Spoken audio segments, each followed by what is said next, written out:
Did you know that through 3 weeks, we've had about the same number of dynamic kickoffs as last season, 481 this year versus 472 last. But the return rate has more than doubled, from 30.5% in 2024 to 79.2% this year. Okay, we hear that in the broadcast, but what is the impact so far? Average starting field position, it's about the same, the 29.5 yard line versus the 29.6 yard line last year. But we've seen increases in points per drive, scoring drive percentage, and touchdown drive percentage league-wide on drives after receiving a dynamic kickoff. This is the numbers game. I'm Cynthia Frelund, and we get to start the Sunday slate in Dublin, Ireland with the Vikings and Steelers. Jackson Dart makes his starting quarterback debut in New York City. We get Patrick Mahomes hosting Lamar Jackson in a matchup at Arrowhead where both teams are somehow 1-2. What? And the day finishes with Micah Parsons' return to Dallas to face the team that traded him away. It is time to go through every Week 4 Sunday game. Let's get to it.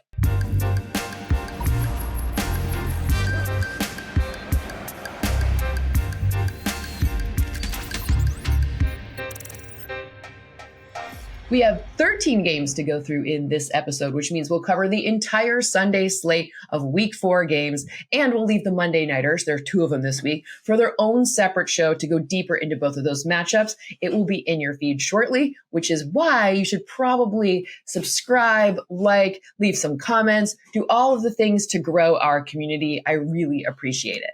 Before we jump in, let's do some accounting. My Week 3 results were 8-8 straight up, 9-7 against the spread, and 11-5 on total. So that brings my season averages to 64.6% straight up, 51% against the spread, and 52.1% on totals. Make sure to set your alarm early. It is actually the first regular season game played in Dublin between the Minnesota Vikings and the Pittsburgh Steelers. There has been one preseason game played there before, but this is the first official NFL game, and it's going to be a good one. Minnesota's favored by 2.5 points. The total is 41 points. When the Vikings run the ball, well, of course, it's going to be with Jordan Mason, who takes over after Aaron Jones' injury. He leads the Vikings with 214 rushing yards and 2 touchdowns. Both of those touchdowns were earned last week against Cincinnati. Again, that's his first start of the season. He also had 116 rushing yards against the Bengals. Mason has an average of 94.3 rushing yards per game as a starter since the beginning of last season, which is the 4th most in the NFL. And remember, he started 6 games last year for the Niners with Christian McCaffrey injured. In terms of the Steelers defending the run, they're actually tied for the most missed tackles on run plays in the league right now with 28. But it breaks down like this. 22 of those happened in weeks 1 and 2, and they had just 6 against New England. So perhaps they're starting to address that issue, but it's still unclear because there were a lot of turnovers in that Patriots game. When the Vikings pass the ball, perhaps intermediate passes are the ticket. Carson Wentz went 5 of 9 for 99 yards on such passes against the Bengals. Now, overall, the Steelers' pass defense ranks 5th most generous in completion percentage, so 71.7% of the time they are allowing passes to be completed. And at the intermediate level specifically, they are a little better. They rank 21st at 59.1%. TJ Watt had 2 sacks last week and forced a fumble against the Patriots, and it snapped a career-long streak of 6 games without a sack. Actually leads the NFL with 110 sacks since being drafted in 2017. When Pittsburgh runs the ball, well, it's Jaylen Warren, who actually leads the Steelers in both rushing yards with 132 and receiving yards with 142.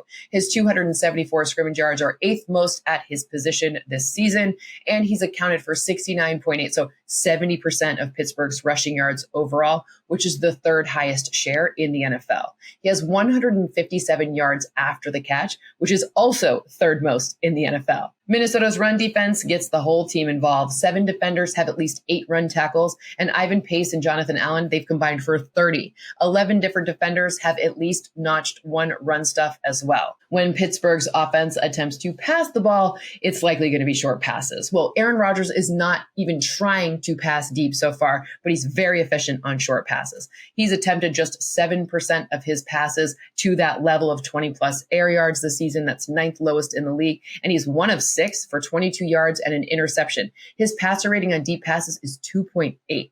However, he leads the NFL with a 120.2 passer rating on passes under 10 air yards. And he's doing it the most often. 31.4% of his attempts are behind the line of scrimmage. That is highest in the NFL. 73% of the Steelers' passing yards are after the catch, also highest in the NFL, and that makes a lot of sense. But how does that match up against Minnesota's pass defense? Well, they've allowed 225 yards after the catch. That's third fewest. And we always need to talk about the blitz when we talk about the Vikings. They are blitzing on 38% of dropbacks, the sixth highest rate in the NFL, and allowing just 4.2 yards per attempt when blitzing. That is fourth best, so fourth lowest in the NFL. Rodgers overall is 2 touchdowns and a 107.5 passer rating, no interceptions against the blitz this season. However, let's go dial back to more history here. Since hiring Brian Flores as a defensive coordinator in 2023, Minnesota leads the NFL with a 45.4 blitz percentage and 7 defensive touchdowns, also tied for the most in the league. And Rodgers historically has a 5.7 passing yard per attempt average against the blitz since the beginning of last season, and that is the lowest in the NFL. Just so we're clear, it is not necessarily happening this year so far for Rodgers. He has been good against the blitz, but dialing it back to last season, not so good. So we're going to have to see where that one nets out. Bottom line in this one, I have Minnesota winning 22-21, just 1 point, but it keeps their streak of international wins alive. They're currently 4-0, and I project them to move to 5-0. Why? The key is the pressure that the Vikings defense is able to generate. Not just blitzing, but pressure. This season, they have the 7th highest pressure rate, so 41.8, about 42%. And they've allowed the 2nd fewest EPA per dropback when pressuring. It's negative 0.79 points. And Aaron Rodgers, he has the lowest completion percentage in the league this season when under pressure. It's 25%. He's averaging 4.2 yards per pass under pressure. That ranks 31st.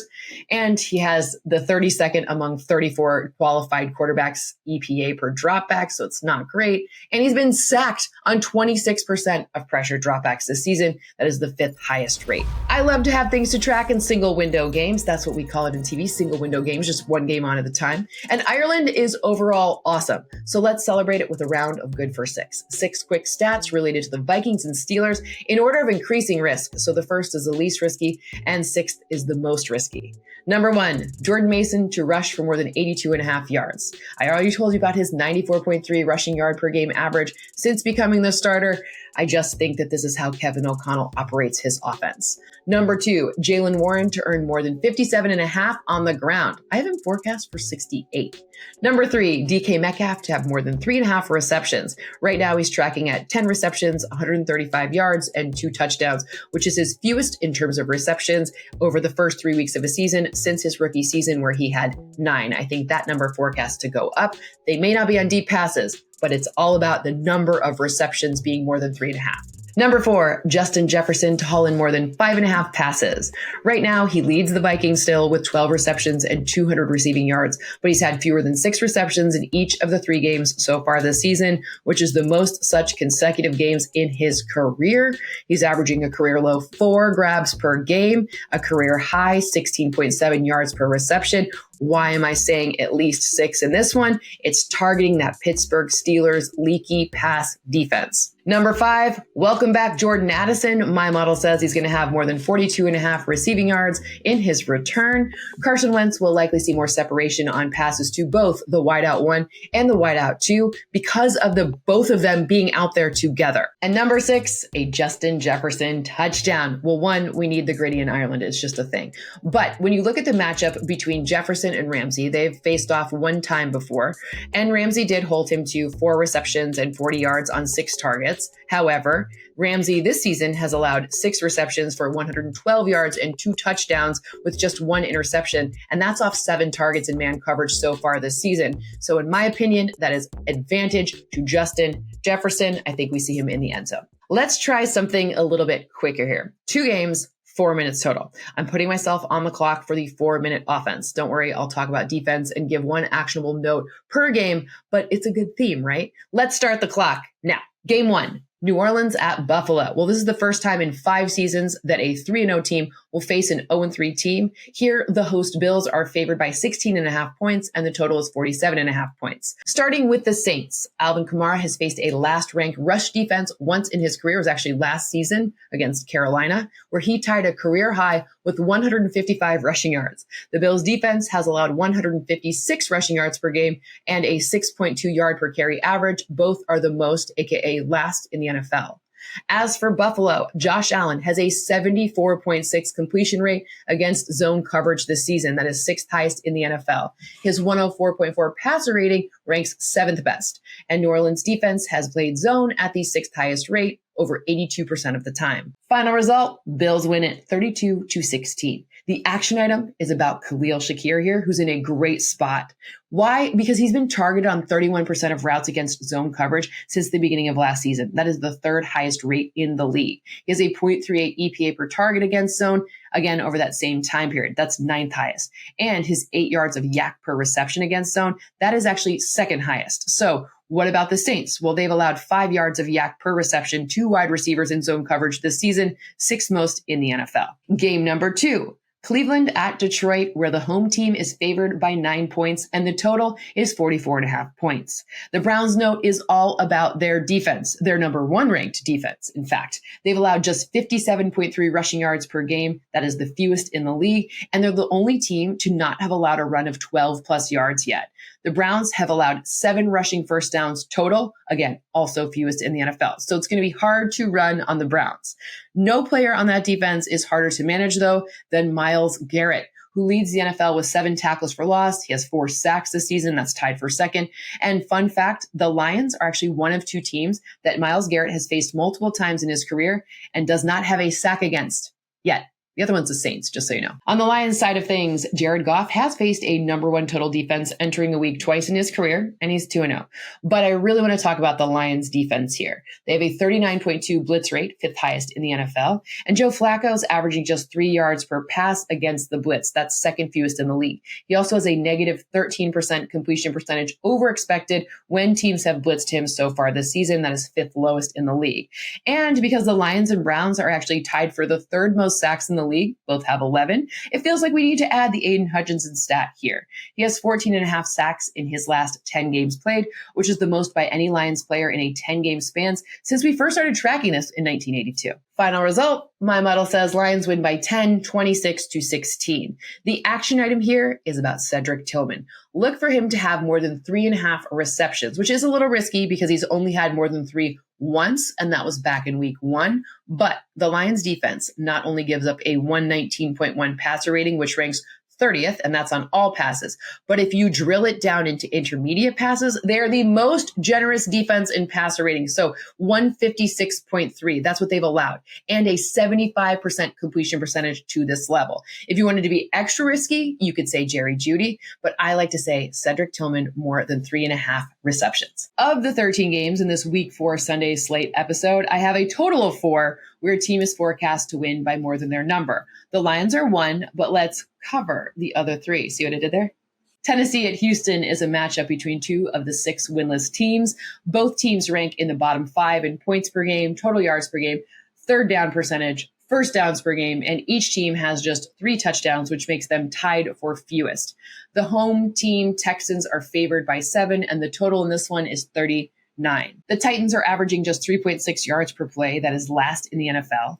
If it were to hold for the rest of the season, it would be the lowest by any team in a single season since at least 2000. It won't likely hold, but just to give you some context for that number. The circumstances have been tough in Cam Ward's first 3 starts as well. He's taken 15 sacks. That's most in the NFL right now.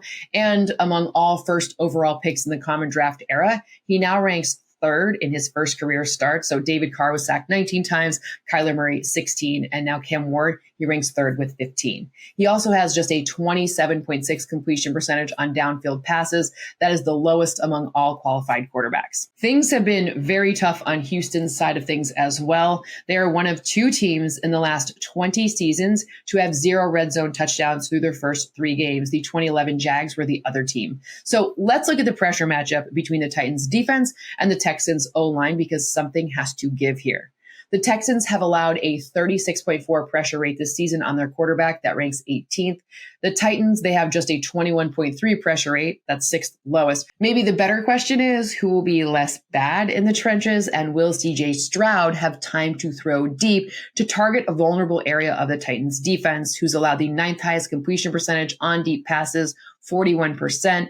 They've allowed a positive 9% completion percentage over expected on such passes. Again, that's also ninth highest. And CJ Stroud wants to throw the deep ball. He's attempted a deep pass on 12.4% of his attempts this season. That's the eighth highest rate in the league. And he has 2 deep passing touchdowns. So that's tied for third most. In the end, I have Houston winning this one 24-16. Fun fact here, rookie quarterbacks are 2-7 as the starter against DeMeco Ryans when he's either been the head coach or the defensive coordinator. The Commanders travel to Atlanta to take on the Falcons in a game that is meant to be close. The road team Washington is favored by 1.5 points. The total in this one is 45 points. The note on Washington is about their defense that has the highest quarterback pressure rate this season, 50.4. Only 2 teams are over 50%. The other one's Denver. And when they've been getting pressure on quarterbacks, it's been great. They've allowed just a 36.4 completion percentage, second lowest. And the third lowest dropback success rate is 23%. And Michael Penix has a league low negative 16 completion percentage over expected when pressured this season. Negative is not good here. Washington, though, is one of 3 defenses without a takeaway this season. Miami and the Jets are the other 2. And this is the first time since 1938 that they've had 0 takeaways in their first 3 games of a season. That is a wild stat. Washington's offense is averaging 5.8 yards per play. That's 6th best in the NFL. And they've had 2 different starting quarterbacks, which is wild. They've rushed for more than 200 yards in 2 of their 3 outings. They're the only team to do so. They have 7 players with at least 35 rushing yards. No other team has more than 5. But one note here, the Falcons have allowed just 131 passing yards per game. That's fewest in the NFL. So some of this run game diversity and some of the trick plays, the things we know they can do to get players open in space, that's going to be a key in this matchup. Atlanta's defense has blitzed on 45% of opponent dropbacks. That's the highest rate in the NFL. And Jaden Daniels has a 58.4 passer rating against the blitz this season. That is 3rd lowest in the NFL. Evaluating the Falcons offense must include a look at how Michael Penix Jr. is tracking so far this season. First, the bad news. He's one of 3 quarterbacks to make at least 1 start and not throw multiple passing touchdowns. He has a 39.7 passer rating against man coverage in his career, a short career, but it is still the lowest in the NFL among guys who've taken 25 attempts over that time. The Commanders played the 6th most man, 36.3% of the time. Now, the good news. He's tied for the 10th most downfield pass attempts, 35, and the Commanders have allowed the 2nd most passing yards, 500, on downfield throws. Only Dallas has allowed more yards on such throws. One strength-on-strength matchup to watch in this game is Deebo Samuel against the Atlanta defense. Deebo has 106 receiving yards after the catch. That's 6th best at the wide receiver position, and Atlanta has allowed the fewest yards after the catch, 178. Final score, I have Washington winning this one 25-21. Let's give defensive end Dorrance Armstrong some love. He has 18 pressures this season. That's tied for 3rd most. And Michael Penix Jr. has gone just 3 of 13 for 38 yards under pressure over the past 2 games. In this next game, the storyline is great. Micah Parsons returning to Dallas. There's lots of drama, but the projection here is a little more lopsided. Of course, I'm talking about when the Packers head to Dallas to take on the Cowboys. Green Bay is favored by a full touchdown. The total in this one is 47.5 points. Fun fact, because we love storylines, Micah Parsons will face the Cowboys 31 days after being traded by them. The only traded player since 1995 to be an All-Pro with a team and face that team in fewer days was the Hall of Famer Randy Moss, who faced New England 25 days after being traded to Minnesota in 2010. Love the drama here. Packers quarterback Jordan Love is averaging 9.9 yards per attempt against zone coverage this season. That leads the NFL. And the Cowboys defense, they're probably going to play zone. They've done it on 93.4% of dropbacks. That is the highest in the NFL by kind of a lot. Love has a 129.3 passer rating against the blitz this season. That's 3rd best. And the Cowboys defense has allowed an NFL worst 158 passer rating when blitzing. Dak Prescott has thrown into a tight window, so less than 1 yard of separation, on 21.4% of his passes this season, the highest rate in the NFL. That continues a multi-year trend. He led the league in 2024, 2022, He ranked fourth in 2023. He's completed 11 of 27 tight window passes for 109 yards with 1 touchdown and 1 interception on them this season. However, with no CeeDee Lamb, this will be much trickier. The strength-on-strength matchup to watch here, something has got to give here, is between Javonte Williams' rushing yards after contact and the Packers' ability to stop them. Javonte Williams is averaging 4.6 yards after contact per rush this season. That's third best in the NFL. But the Packers, they've allowed the 4th fewest such yards, just 170 total rushing yards after contact.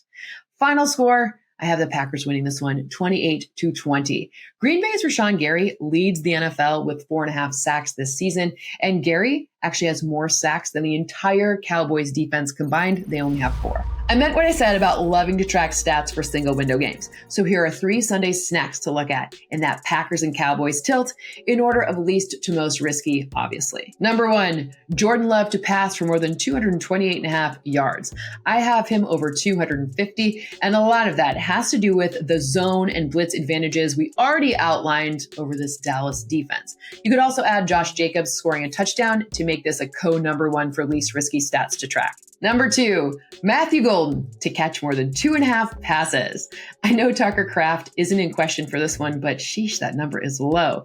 Golden went 4 of 52 against Cleveland, and they're missing pass catchers, and this is a plus matchup for the Packers passing offense as a whole. Rising tides lift all ships situation, and last week he was good to us, so we're going back to the Matthew Golden well. Number 3, Javonte Williams to rush for more than 51.5 yards. This is risky because I have the Packers playing with a lead, so Williams' rushing yards seems contrarian to my game script.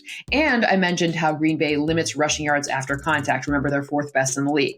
But the number is too low for the early down usage plus his yak per rush, which is 4.6. Again, that's 3rd best. So he just got dinged too far, over 51.5. There are 9 total interconference matchups on Sunday. We have hit 4 of them. So let's round out the other 5. And by the way, I looked it up because I wasn't sure if it was intra or inter. It is interconference. Taking a trip to Gillette Stadium where the Panthers come to town. New England is favored by 5.5 points. The total in this one, 43.5. Right now, Bryce Young has the lowest passer rating on downfield throws. He has a 35 passer rating on those 10 plus air yarders. However, he's been good against man. No interceptions and a 113.5 passer rating against man coverage this season. This is interesting because we know the Pats like to play man, and they've allowed 4 passing touchdowns in such coverage that is tied for the 4th most in the league. Will Christian Gonzalez be back? That would change things. The Panthers' interior O-line has allowed a pressure rate of just 4.5%. That is 6th lowest in the league. And their center, Austin Corbett, he's allowed just 1 measly pressure on 87 pass blocking snaps this season, the 2nd lowest pressure rate at the position. This week will be a tough test because they get Milton Williams, who's generated the 3rd most pressures, 11, and Christian Barmore, who's tied for the 4th most at 10. Now, those are among interior defensive tackles, of course. They're actually the only interior defensive line duo who are both ranked in the top 7 in pressures. Drake May has 624 yards against zone coverage this season. That is 2nd most in the league. He has the 4th highest dropback success rate against it, 52%. And if you're drilling down into kind of which types of zone does he fare best against, well, cover 3 stands out because he leads the NFL with 358 passing yards against it. And Carolina, well, they use zone coverage at the 3rd highest rate, 86% of the time overall, and cover 3 specifically at also the 3rd highest rate, 46%. Now, New England, their penalty situation is real. They've had 27 penalties in 3 games, and they had 13 penalties in their first 3 games last season. So that is something they will be looking to clean up going forward. Bottom line, I have the Patriots winning this one 24-21.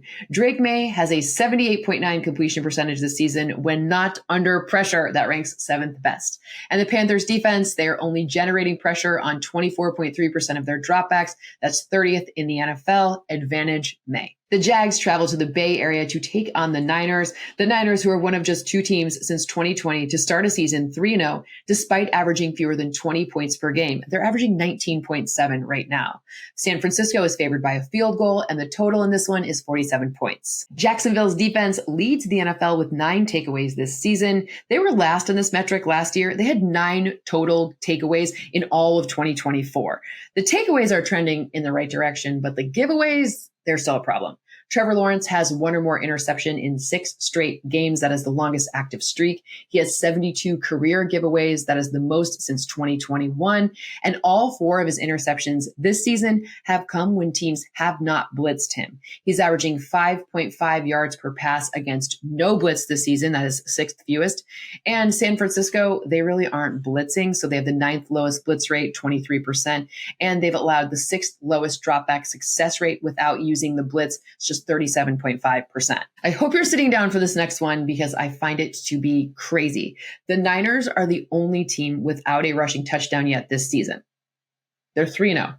They have Christian McCaffrey. How is this possible? Ricky Pearsall, though, leads the NFL with 264 receiving yards on downfield targets. His 93 receiving yards over expected on such targets are 24 more than any other player. And this is a plus matchup for him. Why? Jags corner Tyson Campbell has allowed the 6th most receiving yards of any player on downfield throws this season, and he's one of 9 corners who've allowed multiple downfield touchdowns. Final score. Even with all of the Niners injuries, my model picks them to win 23-21. I do want to, pour a little one out for Nick Bosa and his effect on pressure. The Niners have pressured opponents on 39% of plays. That ranks top 10 in the NFL when he's been on the field, and just 31%, which ranks in the bottom 10 in the NFL when he's been off the field. So they will sorely miss Nick Bosa. The Chargers make the trip out east to MetLife Stadium to face the Jackson Dart-led New York Giants. Chargers are favored by 6.5 points, and the total in this one is 44. The Chargers are 3-0 for the first time since 2002. Justin Herbert leads the NFL with 860 passing yards this season. He's doing it despite being pressured 52 times, which is tied for second most. He joins the Hall of Famer Dan Fouts as the only Chargers quarterback to start a season 3-0 with at least 800 passing yards through the team's first 3 games. And I just had to add this one there because I got a chance to work with Dan Fouts at the Hall of Fame this past summer, and he is awesome. Love the guy. If I didn't love watching him play, I love him even more as a human. Awesome dude. The Giants are just 1-9 at home since the beginning of last season, and they've only thrown a total of 7 passing touchdowns over those last 10 home games. That's the lowest number in the NFL. It is now Jackson Dart time. Let's see what he can do. It is a tough matchup, though, because the Chargers are allowing just a 20% completion percentage on downfield throws. That is the lowest, most stingy rate in the NFL. And Giant rookie quarterbacks are 1-5 in their first career starts over the last 40 seasons. Daniel Jones has the only win. Rookie quarterbacks are also 2-8 in 10 career starts against Jim Harbaugh coached teams. Remember, he really emphasizes defense. The other matchup to watch, other than how Jackson Dart fares, is can the Chargers capitalize on an advantage in the run game? The Chargers have rushed their running backs towards the strength of the formation about 60% of the time, the 5th highest rate in the NFL. But they've struggled on such runs, only 3.6 yards per carry, 8th fewest, and just 0.3 yards before contact per rush, that's 6th fewest. However, the Giants have been weak defending such running back runs. They've allowed 1.9 rushing yards over expected per carry, 3rd most in the NFL, and the 4th most yak per rush. So 5.1 yards after contact per rush to the strong side. Bottom line in this one, I have the Chargers winning 24-19, not because of a bad Jackson Dart outing, but because of a very stingy Chargers pass defense. The Bears travel to Vegas as 1-point favorites in a game where the total is projected at 48 points. Caleb Williams has a 107.6 passer rating this season, up from 87.8 last. That's the 3rd highest passer rating by a Bears quarterback through 3 games in the Super Bowl era. He has 5 passing touchdowns, no interceptions, and a 112.8 passer rating on throws in the pocket. So keep him in the pocket. He does really well. That 112.8 passer rating in the pocket, that's 3rd best in the league. Geno Smith has been sacked 12 times this season, which is tied for the 2nd most. He's been pressured at the 4th highest rate, just over 42%. He has the longest time to throw. It's been 3.2 seconds. And if that held for the whole season, it would be the 3rd highest for any season in a next-gen stats era. But the Bears defense, well, they're only pressuring their opponents on 25% of dropbacks. That's the 4th lowest rate in the league. And they only get pressure on 22% of the dropbacks when they blitz. That's the 2nd worst rate. Final score, the upset in Las Vegas, 24-23 in favor of the home team. It is Vegas's ability to control the ball that drives predicting this upset. Ashton Genty, 34% of his carries have resulted in no gain or loss of yards. That's the highest percentage of any running back with at least 30 carries. But the Bears, they're allowing 139.3 rushing yards per game, tied for 26th, and 5.5 yards per carry, that is 31st. This is probably the Genty, at least yardage-wise, Genty breakout moment. The last of these AFC versus NFC matchups for week 4 could end up being the best game of the day. It's Colts at Rams. The home team Rams are favored by 3.5 points. The total in this one is 49.5. So there's some hero stats that we should mention first because they're pretty massive. As in, Colts running back Jonathan Taylor leads the NFL with 338 rushing yards, while the Rams wide receiver Puka Nacua, he leads the league with 333 receiving yards.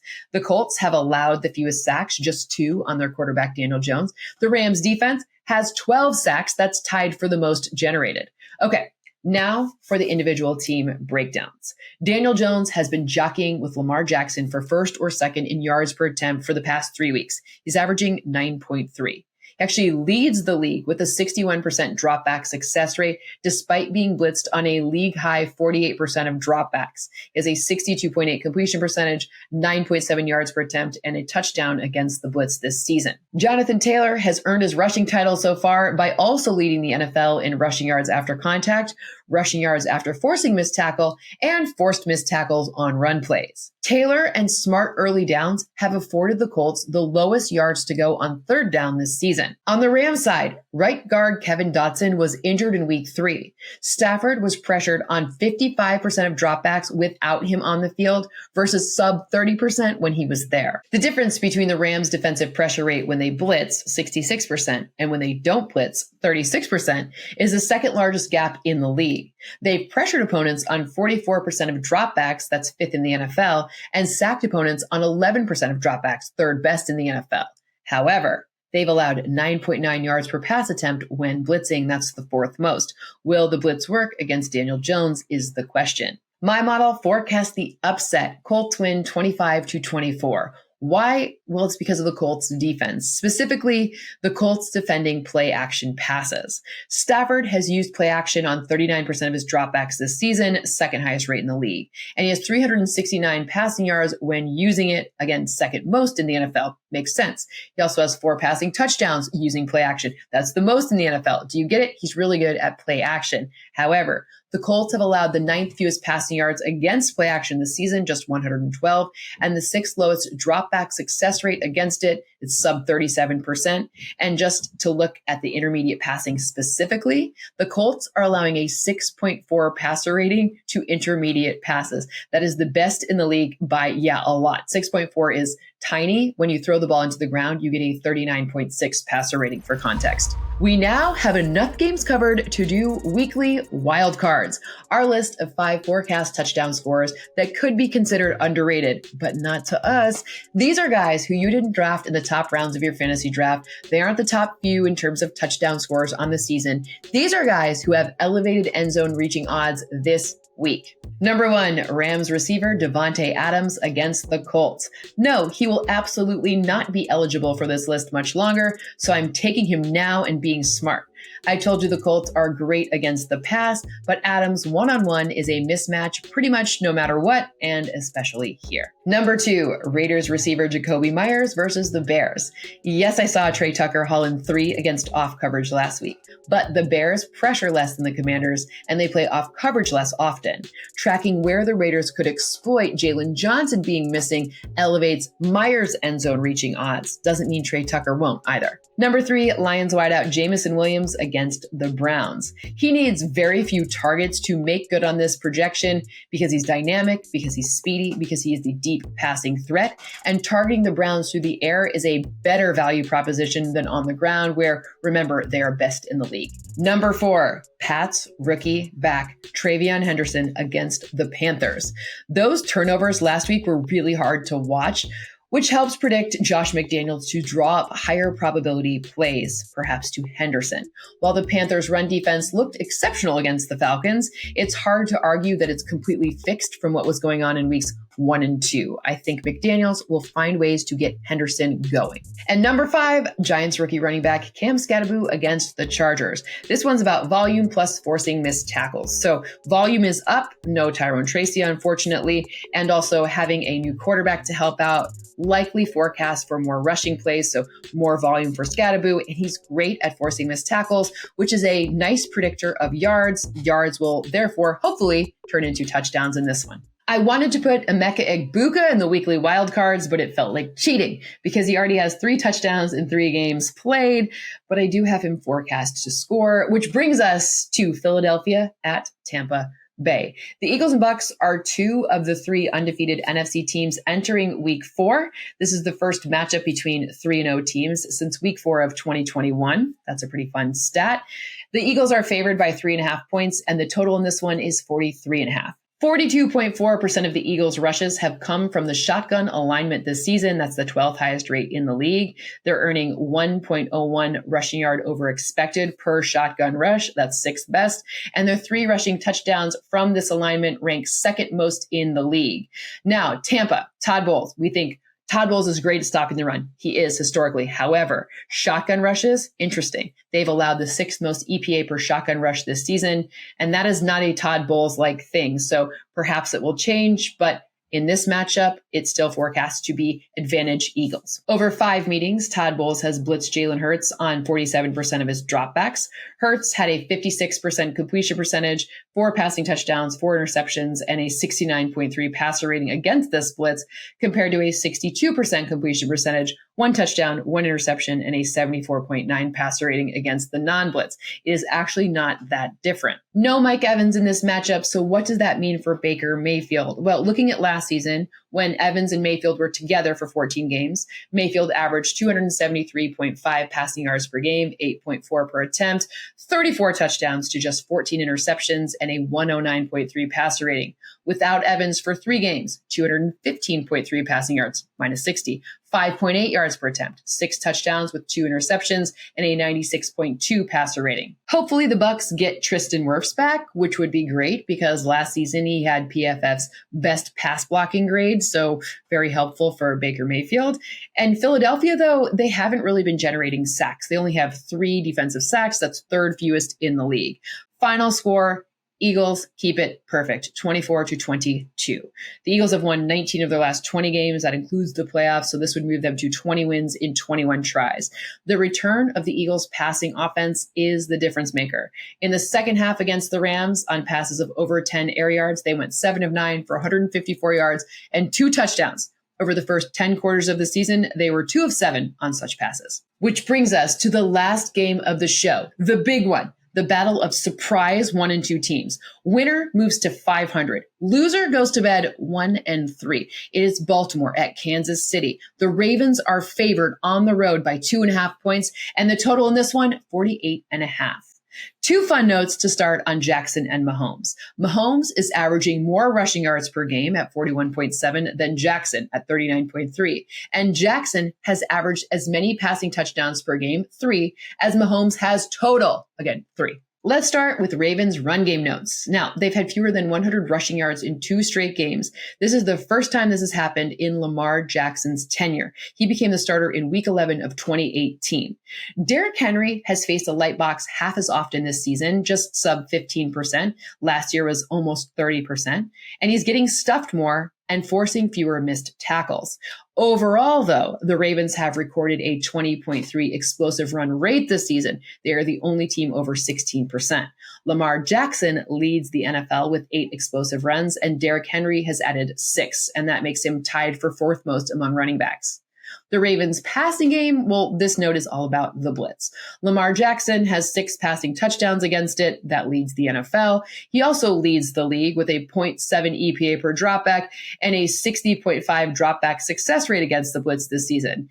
Kansas City, they're blitzing at the 8th highest rate, almost 37%. They have the 4th highest blitz rate on early downs this season, 40%, and they have the largest decrease in pressure rate when blitzing this season. It goes down almost 8 percentage points. So it's 39.4 without the blitz, 31.6 with the blitz. Baltimore's defense, though, is the NFL's worst total defense, allowing 415 total yards per game. They've also allowed the most points, 96, and rushing yards per game, 149, in the first 3 games in Baltimore history, along with having the second fewest sacks. They have just 3. This is historic for Baltimore. This has not happened before.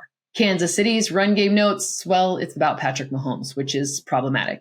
Since Patrick is leading the team with 125 and no one else has more than 100 rushing yards, we will talk about scrambles. Mahomes has been the NFL's most productive scrambling quarterback. He has a .85 EPA per scramble. That's second best in the NFL. And he's scrambling on 12% of his dropbacks. That's the third highest rate. So those two things combine to be the most productive. He also has a league-leading 15 scramble carries, 128 scramble yards, and 10 first downs gained on scramble runs. It is all Mahomes. The Ravens' run defense has faced 8 scrambles that have gained 40 yards and a touchdown this season. They've allowed just 5 yards per scramble rush, though. That's 6th fewest in the NFL. That's down from their 6.7 yards per scramble attempt allowed last season. And in the pass game, the Chiefs have had a different wide receiver leader in receiving yards every week. With the potential return of Xavier Worthy this week, that trend could easily continue. Overall, Kansas City's offense is averaging the fewest points per game, 20, and total yards per game, 315.7, since Mahomes became the starter also in 2018. And their 19 first downs per game is also the fewest in the Mahomes era. As for pressure, George Karlaftis has recorded 15 pressures this season, more than double any other Chiefs defender. No other teammate has registered more than 6. Final score in this one, I have Baltimore winning by 1 point, 24-23. Nnamdi Madubuike and Kyle Van Noy are not 100%. So this is a big deal. If both of them are out again, this is where you would pick the Chiefs and the score would flip to 24-23 in favor of Kansas City. Finally, let's play one more round of Good for 6. 6 stats my model likes to happen in order of least to most risky. Number 1, James Cook to score a touchdown against the Saints in Buffalo. Number 2, Nico Collins to score a touchdown against the Titans at home in Houston. Number 3, Bijan Robinson to score a touchdown against the Commanders. Number 4, Chuba Hubbard to rush for more than 55.5 yards against the Patriots. Number 5, Tyler Warren to earn more than 55.5 receiving yards at SoFi Stadium. And number 6, a Derrick Henry touchdown. And that's it. That's the show. Thank you so much for hanging out. That is every single week for Sunday slate game. Remember the Monday Nighters, they are coming out shortly. Just a thought, if you subscribe, it'll be in your feed waiting for you. So maybe a subscribe, maybe passing along to a friend could be a way to get the show to grow. We really appreciate all of those efforts. I love hanging out with you. Again, if you want player projections that I didn't mention here, you can go to NumbersGame, NUMBERSGA.me, so that you can get all of the player projections. They're updated every Wednesday. And, just one more request to, subscribe, like. You can go get it in podcast format anywhere you like to get your pods so you never miss a number. And last but not least, enjoy the football.